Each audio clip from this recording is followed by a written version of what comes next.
Agora vamos falar um pouco sobre professores. Como você sabe, a Fórmula Fluente é um método que você pode usar para aprender uma língua completamente sozinho, sem professores, aulas ou escolas.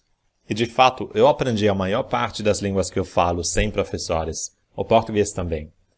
Eu nunca tomei aula de português e nunca tive um professor. No entanto, esse jeito de aprender não é para todo mundo, e algumas pessoas preferem ter um guia no caminho. Alguém que eles podem perguntar sobre as suas dúvidas, alguém que pode lhes ajudar com os desafios.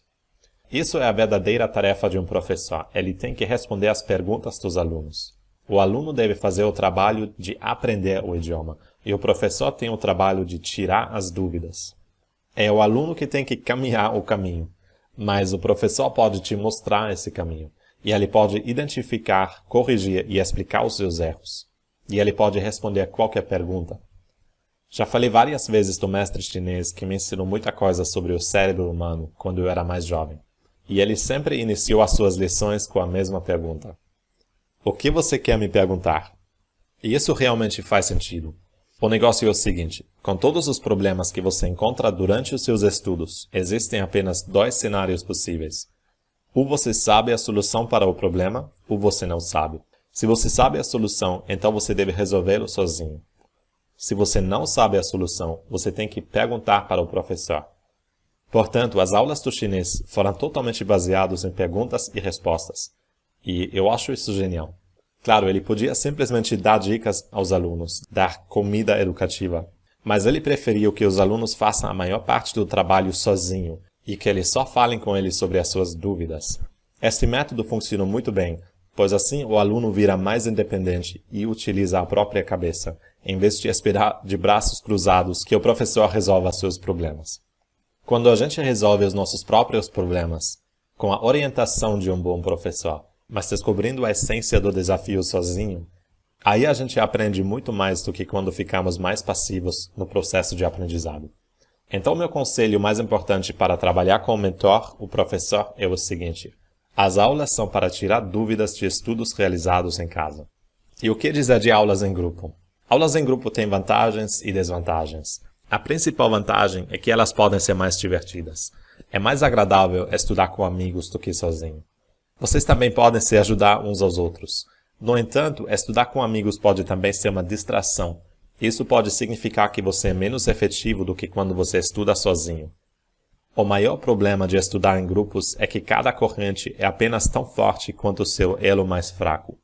E cada curso de idiomas em grupo só avançará com a velocidade do aluno mais lento. Claro, talvez o professor tenha um currículo que ele precisa seguir, e assim ele não abranda demais para os alunos que não estudam em casa.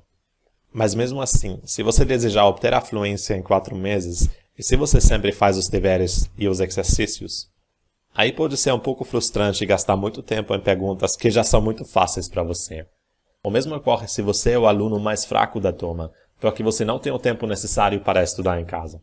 Isso também é uma situação muito frustrante, pois uma vez que você fica atrás dos outros, é muito difícil recuperar o tempo perdido. Quando você já está nessa posição, até fica difícil entender as aulas, pois o professor já explica conceitos mais avançados, conceitos que se baseiam em lições anteriores que você ainda não estudou. É por isso que eu, pessoalmente, prefiro estudar por conta própria. Ou se eu trabalhar com um professor, ainda prefiro aulas individuais. Mas no final das contas, a escolha é sua. E você deve fazer o que você acha melhor para você. Não existe certo ou errado nesse contexto. Apenas preferências, vantagens e desvantagens.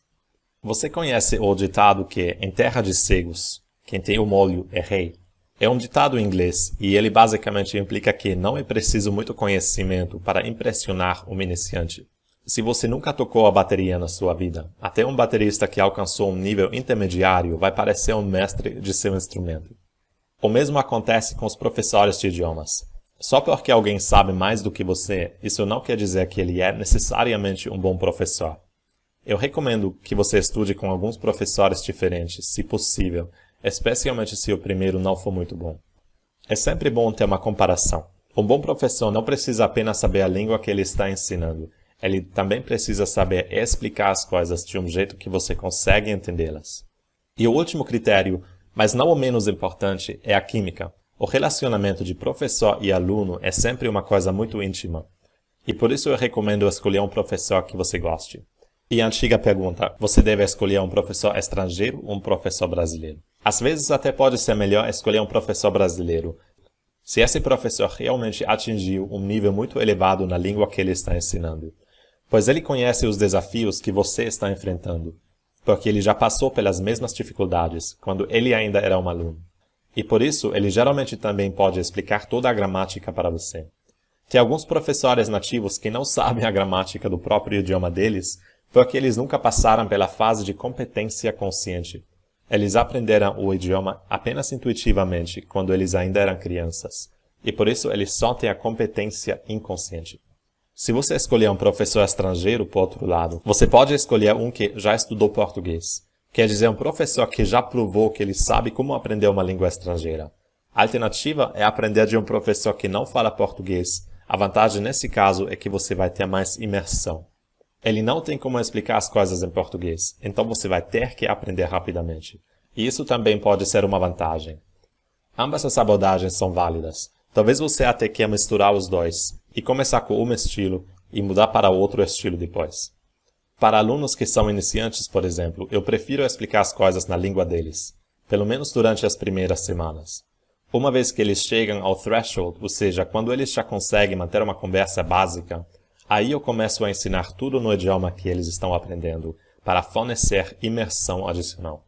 Mas onde encontrar um bom professor? O melhor jeito de encontrar um professor é sempre através de indicações. Pergunte aos seus amigos, alguém conhece um professor que é absolutamente incrível? Se você não tem nenhuma recomendação, a página olx.com.br é um ótimo recurso para achar um professor. Muitos deles estão dispostos a ir até a sua casa e dar aula no seu domicílio. Se você gostaria de encontrar um professor na internet, de modo que você não tem que viajar para qualquer lugar, nem pagar para um professor mais caro que atende ao domicílio, então você pode encontrar o seu professor numa das seguintes duas páginas: skypeenglishclasses.com e buddyschool.com. Os links estão na página 59, e eu também tenho alguns amigos que dão aulas de inglês online, e alguns que moram em São Paulo, tanto britânicos como americanos. Então, se você precisar de uma indicação, basta me enviar um e-mail, eu vou ver se eu consigo arranjar uma lição para você.